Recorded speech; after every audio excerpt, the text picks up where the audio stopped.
তিলাওয়াতুল কোরআনের ব্যাপারে শয়তান একটা প্রজেক্ট চালু করেছে। ইদানিং সেই প্রজেক্টটা শয়তানের আমরা লোকদের কাছে শুনি। সেই প্রজেক্টটা হচ্ছে এই, শয়তান এসে বলতেছে যে কোরআন বুঝে বুঝে পড়া হচ্ছে উত্তম, কোরআন বুঝে বুঝে তেলাওয়াত করা পড়া এটা হচ্ছে উত্তম, আর কোরআন খতম করা বা তেলাওয়াত করা এটা অত বেশি গুরুত্বপূর্ণ নয়। ফলে আমাদের সমাজে একদল লোক আছে, তারা বলছে ভাই তুমি তো কোরআন বুঝো না। শয়তান তাকে বুঝাচ্ছে যে তুমি তো কোরআন বুঝো না, তো তুমি তেলাওয়াত না করলেই চলবে। আস্তে করে শয়তান তাকে কোরআন তেলাওয়াত থেকে সরিয়ে নিয়েছে। আল্লাহর কসম, এটা শয়তানের প্রজেক্ট। আপনার কাছে যে পুঁজি আছে সেই পুঁজি দিয়ে আল্লাহর নিকট লাভ করতে হবে।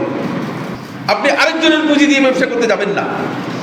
সুতরাং কোরআন তিলাওয়াত, আপনার যদি তেলাওয়াত করতে জানেন আপনি তেলাওয়াত করবেন, তেলাওয়াত করতে জানেন ভুল হয় ভুল সহ তেলাওয়াত করবেন, এবং কোরআনে কারীম খতম করবেন রমাদান মাসে।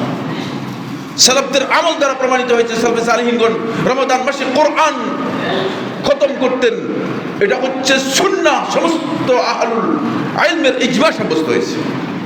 যদি কেউ বলে থাকে সে জাহিল, মূর্খ।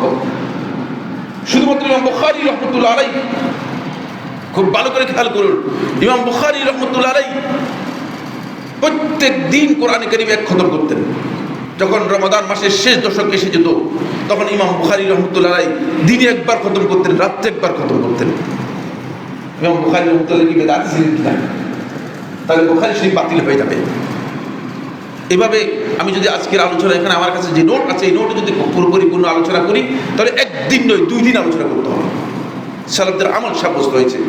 এই জন্য ইমাম জুহরি রহমতুল্লাহ আলাইহি এবং হাসান বসরি রহমতুল্লাহ বলেছেন রমাদান মাস হচ্ছে কোরআনের মাস, কোরআন তিলাওয়াতের মাস।